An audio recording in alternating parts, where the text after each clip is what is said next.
बहुत समय पहले की बात है। एक राज्य में एक महान राजा राज्य करते थे जिनका नाम नूरादीन था। उनका महल बहुत ही बड़ा और विचित्र था। वह अपने महल में अपनी खूबसूरत बेगम शहजादी के साथ रहते थे। शहजादी एक नूरानी चेहरा रखने वाली, हया और इफ़्फ़त की मिसाल और शराफत का पैकर थी। उसके जैसे नाजुक चेहरे वाली स्त्री पूरे राज्य में कोई और नहीं थी। वह बेहद नज़ाकत से भरी हुई थी। राजा नूरादीन अपनी बेगम से बहुत इश्क करता था, लेकिन वह उस पर बहुत सी रोक टोक भी लगाता था। राजा के महल में एक बज़्म शराब होती थी जहां सुल्तान अपने दोस्तों के साथ शराब और जश्न मनाता था, और वहां किसी भी औरत को आने की अनुमति नहीं थी। बेगम शहजादी अपने खूबसूरत कक्ष में ही रहती थी।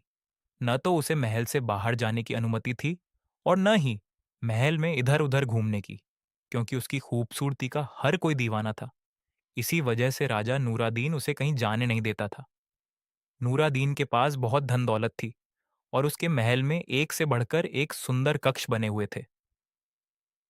रानी शहजादी अपने पति के साथ समय बिताती थी। वे महल के एकांत में बैठते और खूब बातें करते। नूरादीन बहुत चालाक था। वह खुद अपने साथियों के साथ जश्न करता था और अपनी बेगम को कहीं जाने नहीं देता था। इसी वजह से शहजादी के मन में बाहर की दुनिया देखने की चाहत जागने लगी थी। लेकिन वह कभी कुछ नहीं बोलती थी। महल में कई दूर दराज के सुल्तान शहजादी को पाने के लिए बाजियां लगाते थे, लेकिन सुल्तान नूरादीन सबको मना कर देता था और वह अपनी बेगम को खुश रखने की पूरी कोशिश करता था।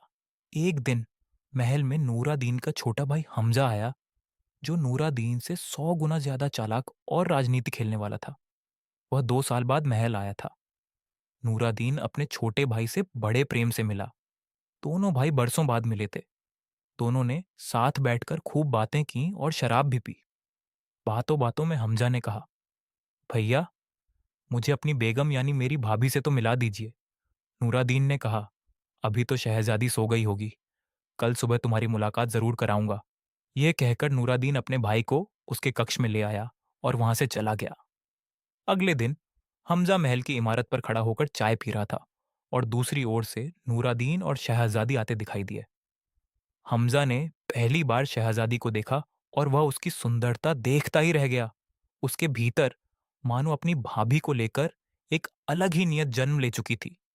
वह अपने भाई और भाभी के रिश्ते को देखकर अंदर ही अंदर जलने लगा, और अब हमजा का एक ही उद्देश्य था, शहजादी को अपना बनाना। अब हमजा आए दिन सबसे छिपकर शहजादी के कमरे में जाने लगा और उसका दिल जीतने की पूरी कोशिश करने लगा। वह शहजादी के लिए बहुत से खूबसूरत फूल भी लाता था। धीरे धीरे बेगम शहजादी भी हमजा की ओर आकर्षित होने लगी। वह सुंदर था और दोनों के बीच नजदीकियां बढ़ने लगीं। यह बात कानो कान नूरादीन को नहीं पता थी।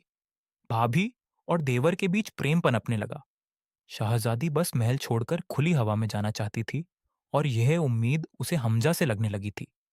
राजा नूरादीन जश्न में मग्न रहता था और अपनी बेगम के बारे में उसे कोई खबर नहीं रहती थी।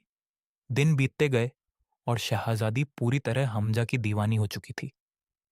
एक रात दोनों ने एकांत में मिलने का निश्चय किया। रात हुई।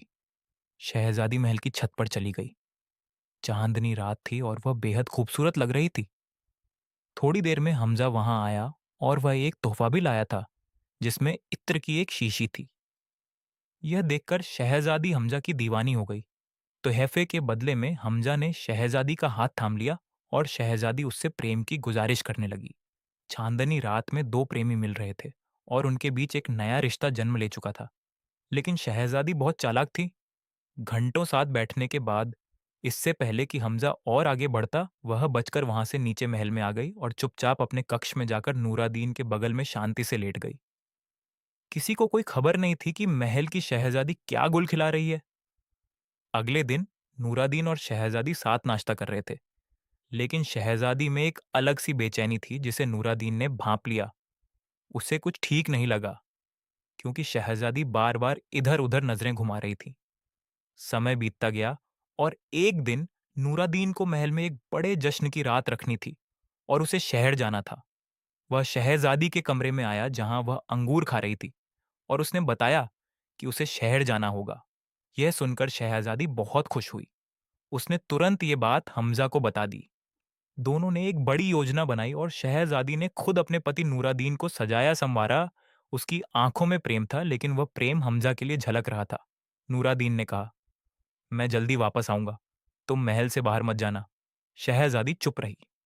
थोड़ी देर में नूरादीन अपने रथ में बैठकर निकल गया और पूरे महल में एक अजीब सी खामोशी छा गई। शहजादी अकेली थी, लेकिन हमजा वहीं था। हमजा उसके कक्ष में आया और शहजादी बोली, तुम यहाँ? हमजा बोला, आज तुम्हारे और मेरे बीच कोई नहीं आएगा।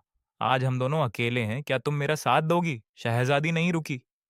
दोनों ने घंटों साथ समय बिताया और फिर हमजा शहजादी को महल से बाहर ले गया। वही काम जिससे नूरादीन ने उसे मना किया था। हमजा उसे आजादी और खुशियां दे रहा था। शहजादी ने अपना चेहरा अदब से ढक लिया। दोनों रथ में बैठे और बाजारों में पहुंचे। शहजादी हर चीज को बड़ी नजाकत से देख रही थी, क्योंकि वह महल से बाहर आने को तरसती थी। दोनों एक दूसरे का हाथ थामे बाजारों में घूमे और फिर वापस महल आए। शहजादी थक चुकी थी। हमजा ने उसे जश्न वाले कक्ष में बिठाया, जहां उसका आना सख्त मना था। उस दिन शहजादी को एक अलग सा सुकून मिला, क्योंकि उसे प्रेम के साथ साथ आजादी भी चाहिए थी, जो उसे अपने पति से नहीं बल्कि अपने देवर हमजा से मिल रही थी। दोनों वापस कक्ष में आए और साथ रहे। हमजा ये भूल चुका था कि शहजादी उसकी भाभी है। अगले दिन राजा नूरादीन वापस महल आया और उसने अपनी पत्नी को प्रेम दिया। शहजादी झूठा नाटक कर रही थी। दोनों ने घंटों बातें की और फिर महल में जश्न की रात आई। मेहमान आने लगे। शहजादी श्रृंगार कर रही थी और नूरादीन प्रेम से उसे देख रहा था। उसने नए वस्त्र पहनने को कहा। शहजादी बेहद खूबसूरत लग रही थी।